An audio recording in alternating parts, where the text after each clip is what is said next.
Hey guys, what's up? I'm Rohit Khurana, host of Intellect Digest, and in this video I'm going to compare three very interesting phones. They are budget phones and entry-level segment phones, and they come with promising specifications.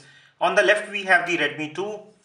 In the middle we have the Motorola Moto E second generation 3G variant, and we have the Motorola Moto E second generation 4G variant here.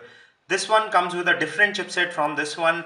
They all have some similarities and some differences, so I'm gonna compare them in detail for you. I'm gonna talk about design, SIM options, display, camera specifications, features, software, and I'll give you my verdict on which one you should pick. Let's get started. I'll start with the design and build quality, and the Motorola Moto E 3G and 4G are exactly alike when it comes to build quality. So I'm just gonna pick one of these and compare it with the Redmi 2. The Redmi 2 is a slightly larger display device with a 4.7-inch display, while there is a 4.5-inch smaller display, and also the footprint of the device is smaller on the Moto E second generation. In terms of design, they have similar button placements, they have similar looking backs, they have camera placement here, but you do not have LED flash on the rear camera. It is a more rounded device and feels much more solid compared to what you get on the Redmi. So in terms of build quality, I prefer Motorola, but this is slightly heavier compared to the Redmi, which feels lighter and is smaller in size compared to the previous generation Redmi, but is slightly larger compared to the Motorola Moto E. In terms of design, if I have to pick one, I would probably still go for Motorola because of the design factor purely. Talking about the SIM card options, on the Redmi, you get two SIM card slots where both of them are 4G compatible. So you can put a 4G SIM in either of these or both of them and switch the data connection among these two SIMs. So it is very easy. On the other hand, there is a 3G dual SIM option on the Motorola Moto E second generation. However, the 4G variant only comes with a single SIM card slot. All three phones come with micro SD card slot for memory expansion. They all come with 8 GB internal memory. The 4G LTE variant comes with only a single SIM card slot compared to the 4G LTE variant of Redmi 2. So in terms of SIM options, the Redmi 2 is a clear winner here because it has 4G on both the SIMs, whereas the 4G variant of Motorola is only a single SIM, and the dual SIM version supports only up to 3G speeds. Now let me compare the display of these three devices. I'm going to play same video on all three of them so that you can judge the display quality yourself.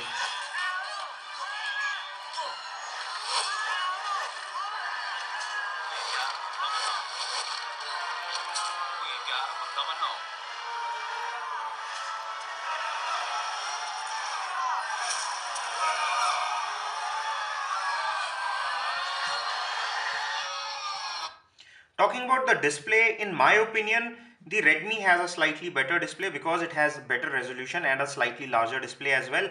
It comes with a 720p HD panel with the color quality which is really good, and the display on other two devices is a QHD with 540 by 960 display resolution, and they come with a smaller 4.5-inch display.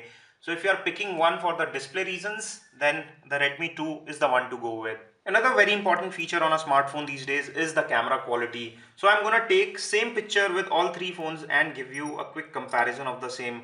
They come with different camera specifications. The Redmi 2 gets an 8 megapixel camera at the rear, whereas the other two cameras get a 5 megapixel camera, a higher resolution sensor on the Redmi, and which reflects in the picture quality as well. As you can see, the image on the Redmi is with more detail. It has a wider sensor, so it captures more detailing with the rear facing camera. Now let me make a click with the front facing camera as well to give you a selfie experience. On the Redmi you get a 2 megapixel front facing camera, whereas the other two cameras have a VGA sensor on front, so it is not as exciting. So these are the results that we get with the Redmi and the Moto E 3G and 4G variant. The comparison, you can see that the detailing is much better on the Redmi, and as well as the area that it captures, the width of the lens is also much better. The other two phones are struggling with the front facing camera where the detailing is very low, as well as the quality of picture is not very high. So in terms of camera, Redmi is a clear winner. Talking about the performance and benchmark specifications, you can see that all three phones are giving different ratings. The best performance that we get here is from the Moto E second generation, which comes with the 4G variant. It comes with a more powerful CPU, Snapdragon 410 chipset to be precise, which is clocked at 1.2 GHz. It's a quad-core CPU and comes with 1 GB of RAM. The 3G variant also comes with a 1.2 GHz CPU, but it is older generation Snapdragon 200, which is an A7 chipset with older technology and thus gives the lowest score among these three. The Redmi 2 uses exactly the same chipset that is used on the 4G variant of the Moto E, but with a different software version and a different skin. It gives somewhere in the middle around 20,400 score on the Antutu benchmark that we tested with. It also comes with a 1.2 GHz quad-core CPU and 1 GB of RAM. All three phones come with 8 GB internal memory, out of which around 5 GB is user available. So when it comes to performance, you will get the best performance on the Moto E, followed by the Redmi 2, then followed by the Moto E 3G variant. When it comes to software and features, the Motorola has an edge in terms of software version. It runs Lollipop right out of the box and is updated much faster compared to the Xiaomi phone. But Xiaomi has its own advantages with the MIUI. The MIUI version 6 is a very smooth software, and also Xiaomi releases latest software builds very fast compared to the Android versions that are rolled out by Google. And also the MIUI also comes with some extra features that you would not find on the other two phones. So if you are an Android purist, the Motorola is the one to go with. But if you are someone who appreciates more features and flexibility, then MIUI it is.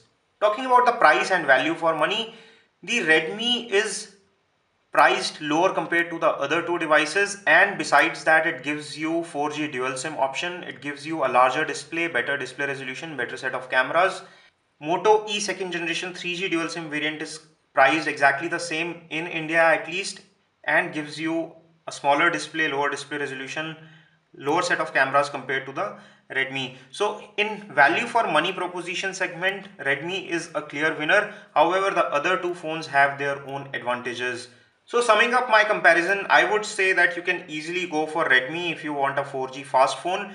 But if pure Android is your priority, you can pick either of these two devices, which will cost you more if you are looking for performance, and will also not give you the camera performance that you can get on the Redmi 2.